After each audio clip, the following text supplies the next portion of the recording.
Hello everyone, I'm Dr. Adam London, Director of the Kent County Health Department. Today is October the 22nd, and I want to talk about our cases on the rise here in Kent County today. And I also want to talk a little bit about schools and what's happening there and some questions that many of you are having for us about schools. So let's start by going to our data dashboard that you can find at accesskent.com. And as we look at our dashboard, which has yesterday's numbers demonstrated, those numbers update every day about 3:30. You'll see that our total cases are now at 12,094 for Kent County residents. We had 185 new cases reported yesterday, 175 deaths in total, with one reported to us yesterday. And again, our hearts and our prayers go out to all the families that have been affected with deaths and with the severe impacts, the long-lasting symptoms of COVID-19. One last thing I want to share on this front page is down near the bottom on the left, the age group, where you'll see that the 20 to 29-year-old age group really has the largest number of cases. And that is largely because last month in September, we were seeing a significant increase in that late teen and 20-year-old population. This month, we've seen that moved across all groups, where all groups are now rising in their numbers. In fact, one of the concerning things we're watching there is the number of people who are 80 years of age or older that are diagnosed with COVID-19. In all of September, we had 21 80-plus-year-old people diagnosed with COVID-19. Already, through just 3 weeks of October, we've seen 97 people in that age group. That's very concerning for us because we know that that group is so vulnerable to the most severe effects.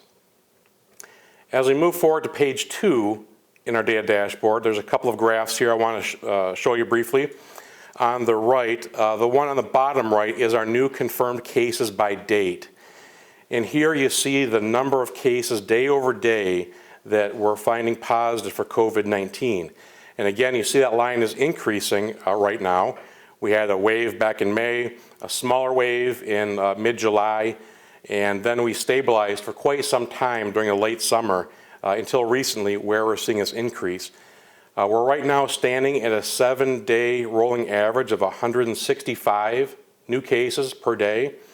Last week when I spoke with you, that was 145 cases per day. So we're continuing to see an increase in the number of cases that are being reported to us. The line graph on top is our deaths by date. And for most of the summer, we've been talking about the fact that we're seeing one death every 3 to 4 days. Unfortunately, that is starting to go in a bad direction for us. We're now seeing a 7-day rolling average of one death per day. So that's very concerning for us. Meanwhile, our local hospitals are seeing a significant increase in the number of COVID-19 cases that they have admitted for inpatient care. In fact, they are reporting that their inpatient numbers are greater than at any other time in this pandemic. At last check, our local hospitals have approximately 100 people admitted for COVID-19 care and nearly 30 people in intensive care. These numbers are about 3 times greater than where things stood 1 month ago. There's also been a lot of discussion this week about schools. Some schools have decided to extend virtual learning. Others have temporarily stopped face-to-face instruction in specific buildings or classrooms. And most are keeping all options open. Some people are wondering if the health department is planning to close all schools. And I want to be very clear about this. At this time, there are no immediate plans to unilaterally close schools. While we will always do what is necessary and legal to protect the health and safety of our community, the schools have done an extraordinary job of keeping risk low and have been working closely with us since March.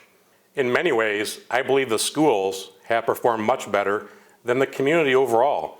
In fact, we believe that only a small percentage of cases amongst K through 12 students are due to classroom exposures. Most cases are happening at gatherings outside of school. We also recognize that each district has its own unique characteristics and that individual superintendents may make different choices about learning format in order to best serve the needs of their communities. There may also be times when a brief pause of face-to-face instruction needs to happen in order to interrupt a growing outbreak.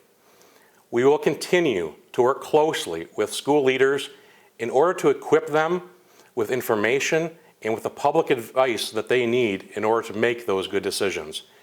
We are also working with them to identify incremental steps that we can take in order to reduce transmission and or to identify cases before they erupt into large outbreaks. And while we want schools to have many options available to them for learning format, we have encouraged them to plan for all contingencies out of a sense of preparedness.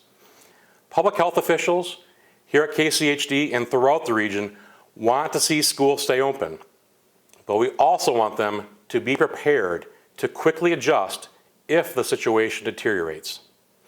Now, I have 3 kids in school myself, and I understand how beneficial the in-school learning environment is for many children.